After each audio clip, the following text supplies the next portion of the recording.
재작년에 읽은 책입니다. 물고기는 존재하지 않는다. 룰루 밀러의 책이고요.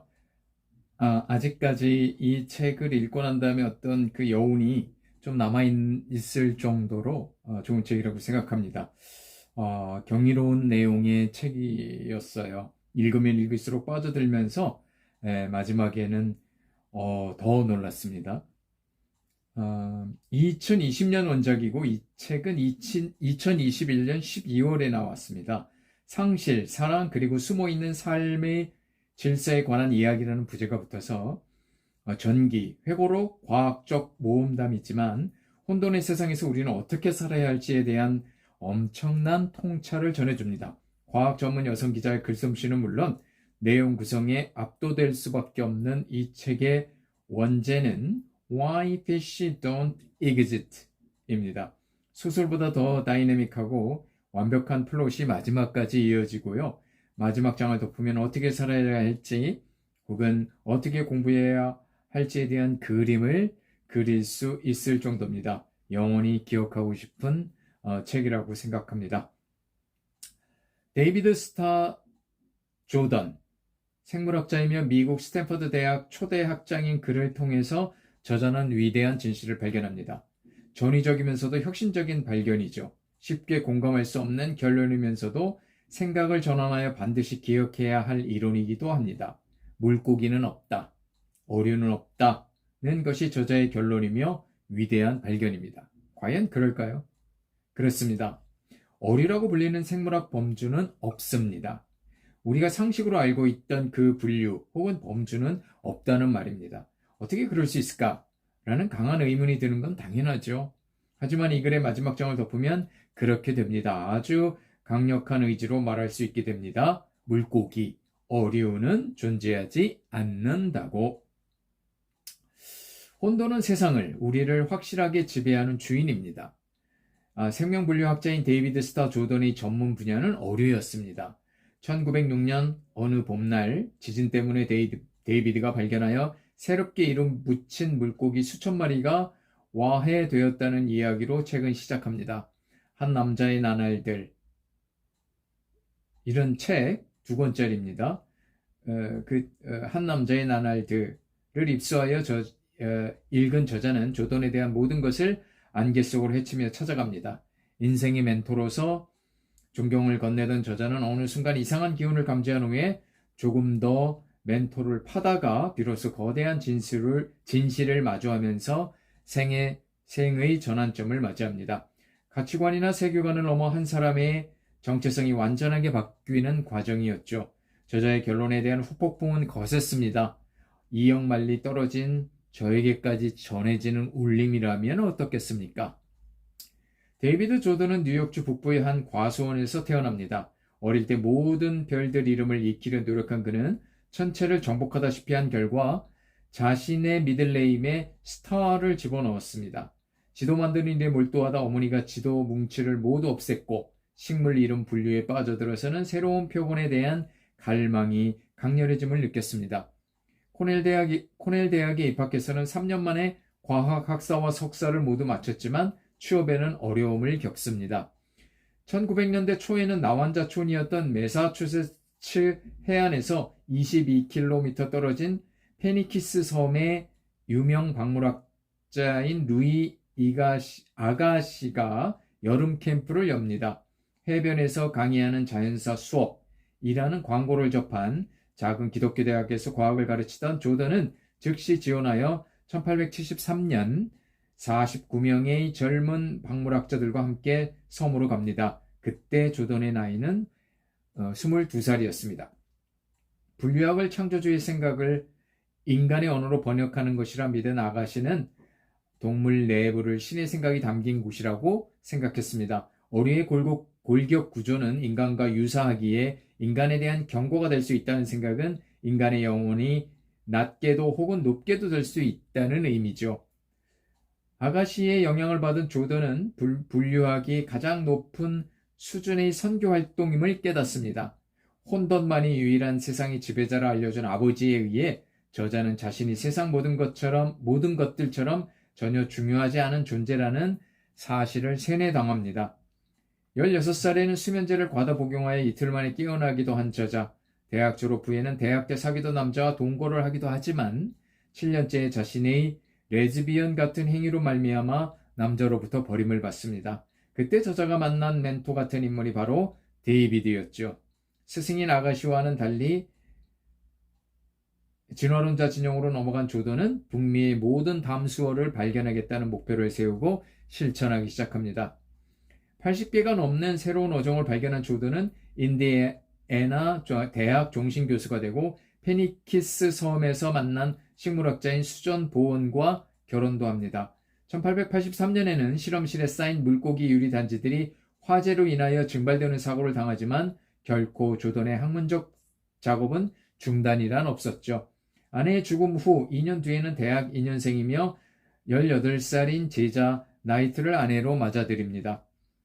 릴런드 스탠퍼드와 제인 스탠퍼드는 1890년 조던에게 새로 짓는 대학의 책임을 제안하여 승인을 받습니다. 1891년 스탠퍼드 대학 초대학장으로 데이비드가 40살의 나이로 취임합니다. 이제 본격적인 데이비드의 연구는 시작되어 전 세계로 어류 수집 원정을 떠나는데 한국이나 일본도 포함된 여정이었습니다.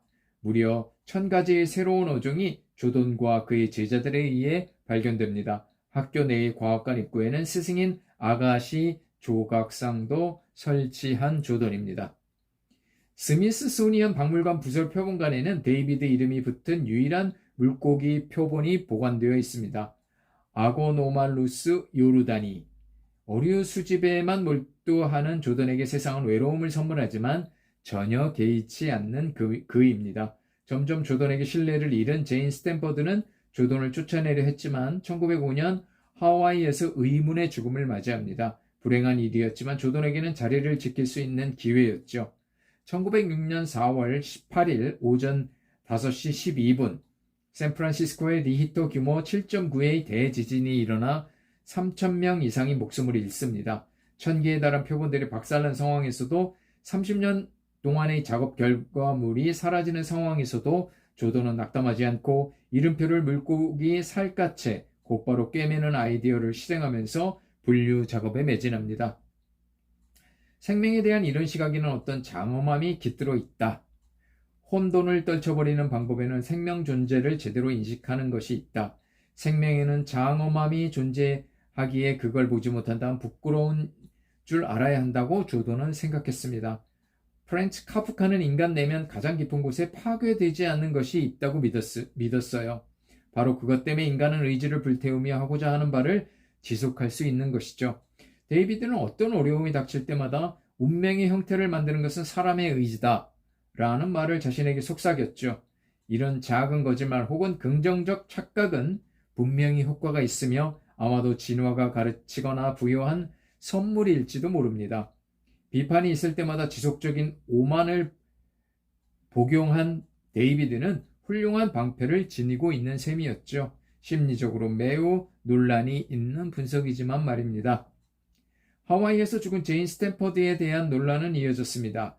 스트리크닌에 의한 독살인지 아니면 자연사인지에 대해서 하와이 의사들은 독살을 주장하고 하와이로 날아간 데이비드는 폭식과 과로에 의한 자연사라고 주장했습니다. 결국 자연사로 세상에 알려졌지만 저자는 독서를 주장하는 로버트 커틀러가 출간한 제인 스탠퍼드의 불가사의한 죽음을 살펴보는 등 여러 자료들을 검토하고 데이비드의 자료를 통해서는 데이비드가 스트리크닌을 도구로 사용하여 잡기 어려운 물고기를 잡은 사실을 발견합니다. 데이비드는 자신이 도구로 사용한 스트리크닌을 세상에서 가장 쓴 것이라는 표현을 사용했죠.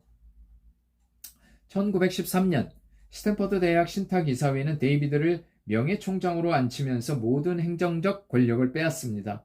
데이비드가 물고기 분류학 말고 빠진 것이 하나 있었는데 그것은 바로 우생학이었습니다. 1883년에 프랜시스 골턴이 만든 용어인 우생학은 마음에 안 드는 사람 집단을 말살시키는 기술로 불렸고 모든 문제는 혈통에서 나온다는 이론입니다.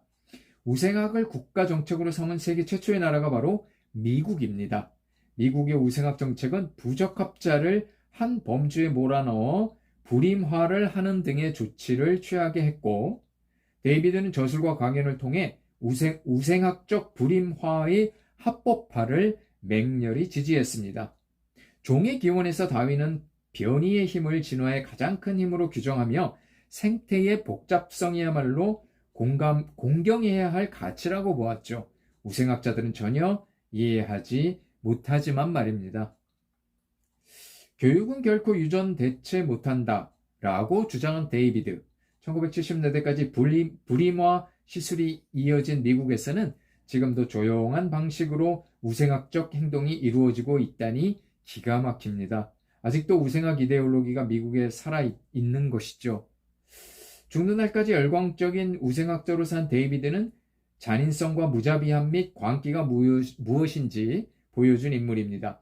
저자가 자신의 롤 모델로 삼은 인물이 이런 인물이라니요. 이성과 도덕은 물론 인간 그 자체를 무시하는 우생학의 전도사 데이비드. 저자는 그렇게도 학구적이었던 그가 어떻게 인간 말종이 되었는지에 대한 탐구를 이어갑니다.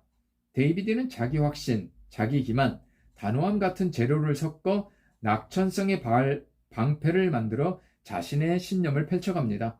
루이 아가시가 데이비드의 정신의 관념의 씨앗처럼 뿌려놓은 자연의 사다리는 데이비드로 하여금 꽃을 수집하던 부끄러운 습관을 가장 높은 수준의 선교 활동으로 바꾸게 했죠. 데이비드를 비롯한 우생학자들은 자연의 사다리의 맨 꼭대기에 오르지 못한 인간들은 불임화를 시켜 전체적인 상향 평준화를 이루게 해야 했습니다. 인간을 맨 꼭대기에 두는 하나의 계층 구조만이 세상에 존재한다는 생각은 우생학자들의 소신이었죠. 자연은 비약하지 않는다 라는 다윈의 말은 자연의 사다리 같은 건 존재하지 않는다는 의미인데도 말입니다. 결국 혼돈의 느낌을 거부하고 자연의 질서를 맹신한 데이비드와 우생학자들입니다. 저자는 버지니아주 간질 환자 및 정신박약자 수용소에 수천 명이 갇혀 불임화 시술이 행해진 현장을 방문하고 그곳에 있었던 사람들을 예방합니다. 지금은 센트럴 버지니아 훈련센터라는 이름이 붙어 있고 몇 년 후에는 폐쇄 예정인 곳은 수백 에이커의 땅에 60개가 넘는 건물이 들어서 있으며 1000개가 넘는 무덤도 있습니다. 애니와 메리는 그곳에서 탈출한 후 소박하지만 인간다운 삶을 사는 중입니다. 어떤 사람에게는 민들레가 잡초지만 다른 이에게는 약초나 연료가 되기도 하고 곤충 같은 생명체에겐 생명유지 수단이기도 하죠. 우리는 중요해요. 우리는 중요하더구요. 저자가 과거 아버지가 했던 말에 반박하는 말이었습니다. 1931년 9월 80살이 된 데이비드 스타 조던은 뇌졸중으로 세상을 떠납니다. 스탠퍼드 대학 도서관에는 그의 브론즈 흉상이 있고 그의 이름이 붙은 심리학부 건물도 스탠퍼드 대학에 있습니다. 우생학적 목표를 위해 데이비드는 평화주의자가 되기도 했고요. 전쟁으로 우수한 인재들이 죽으면 안 됐으니까요. 시에라 네바다 산맥 한가운데의 해발 4,000피트 넘는 봉우리 이름은 조던 피크라고 합니다. 이처럼 미국의 학교, 도로, 강, 호수 등에는 그의 이름이 붙은 곳이 많고 그의 이름이 과학상도 있다고 합니다. 그와 그의 제자들이 발견한 물고기 종류는 무려 2,500종이 넘습니다. 북미 체계 어류학자들은 대부분 과학적 및 지적으로 조던의 후손이죠. 하지만 중요한 사실이 하나 남아 있습니다. 1980년대 분류학자들은 어류란 존재하지 않는다라는 깨달음을 얻었습니다. 조류, 포유류, 양서류는 존재해도 말이죠. 폐연은 연어보다 소에 가깝습니다. 물속의 물고기들은 다수가 자기들끼리보다는 포유류와 가까운 관계입니다. 어류는 진화적 범주가 아닌 것이죠. 어류란 존재하지 않습니다. 우리는 그동안 망상에 젖어 있었죠. 데이비드가 그렇게 소중하게 여겼던 생물의 범주는 사실상 없었던 셈입니다. 어류는 인간의 직관이었을 뿐이죠. 저자는 캐럴 계속 윤의 책 자연의 이름 붙이기라는 책을 추천하며 그 전에 말했던 어류는 없다는 그런 사실을 강조합니다. 물고기를 포기하다. 어류는 실제보다 그들과 훨씬 더 멀다고 느끼기 위해 사용한 단어일 뿐입니다. 우리는 항상 사다리 정상에 있어야 하니 너무나 쉽게 실제보다 과소평가하여 용어를 만들어냅니다. 저자는 이를 언어적 거세라고 표현합니다. 우리는 쉽게 자연의 선을 그어 놓았습니다. 곱슬머리 남자를 그리워하던 저자는 7살 어린 여자와 함께 살면서 그녀가 없는 인생은 결코 원하지 않게 되었죠. 모든 범주는 상상의 산물임을 저자 스스로 범주를 깨치고 나오면서 증명했습니다. 물고기를 포기했을 때 저자는 데이비드에게 받았던 희망에 대한 처방을 제대로 받은 셈이 되었습니다. 닥쳐오는 혼돈 속에서 모든 대상을 호기심과 의심으로 검토해야 하는 의무감도 생겼죠. 진실을 비추는 횃불인 과학은 파괴도 많이 일으키는 무딘 도구이기도 합니다. 질서를 무너뜨리고 그 질서의 짜임을 풀어 그 밑에 갇혀있는 생물들을 해방시켜야 합니다. 우리가 쓰는 척도를 불신하면서 말이죠. 자연의 사다리는 위험한 허구입니다. 물고기는 존재하지 않습니다. 이 책이 출간된 지 6개월 후 스탠퍼드 대학과 인디애나 대학에서는 데이비드 스타 조던의 이름이 붙은 건물의 이름을 바꾸기로 했습니다. 학교 관련자들의 온오프 시위의 결과물입니다. 반전의 반전을 거듭하는 스릴과 같은 여정을 끝마치니 가슴이 후련하면서도 새로운 용기 혹은 희망이 생겨납니다. 삶의 의지와 끈기는 낙천성을 기반으로 생명력을 이어가지만 때로는 세상에 큰 해를 끼치기도 하죠. 어느 책에서 본 그 유대 랍비의 말이 생각납니다. 결코 의심이 가지 않는 절대적인 믿음을 의심하는 것이 바로 랍비의 사명이다. 라고 한 말입니다. 정말 이 책 경의를 표합니다. 물고기는 존재하지 않았어요. 정말 그 하나의 생물학 책이 어떤 삶의 이정표를 제시하는 것 같은 느낌을 준 책이었습니다. 그래서 조금 내용을 줄거리를 요약하느라고 좀 길게 말씀을 드렸습니다. 이 책을 읽고 난 후에 블로그에 올렸더니 이 책을 또 동성애를 조장하는 책이다 이렇게 댓글을 단 사람이 있더라고요. 그러니까 동성애 문제만 나오면 죄악시하려고 하는 사람들이 참 많은 것 같습니다. 어쨌든 이 책은 물고기는 존재하지 않는다. 정말 가치 있는 책이라고 보고요. 생물학을 전공하는 사람들이나 또 삶의 어떤 이정표, 의미를 찾으려고 하는 사람들에게도 훌륭한 책인 것 같고요. 그 다음에 학문을 하는 사람들의 어떤 그 자세와 태도 이런 것도 엿볼 수 있게 하는 책입니다.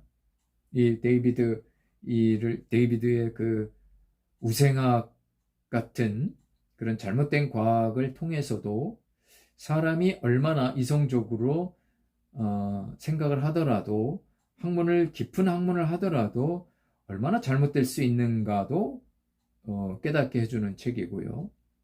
정말 여러모로 그 고전과 같은 책이라고 여겨져서 한번 소개해봤습니다.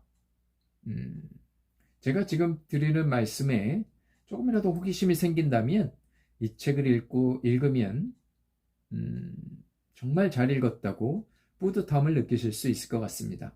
네, 물고기는 존재하지 않는다 추천도서였습니다.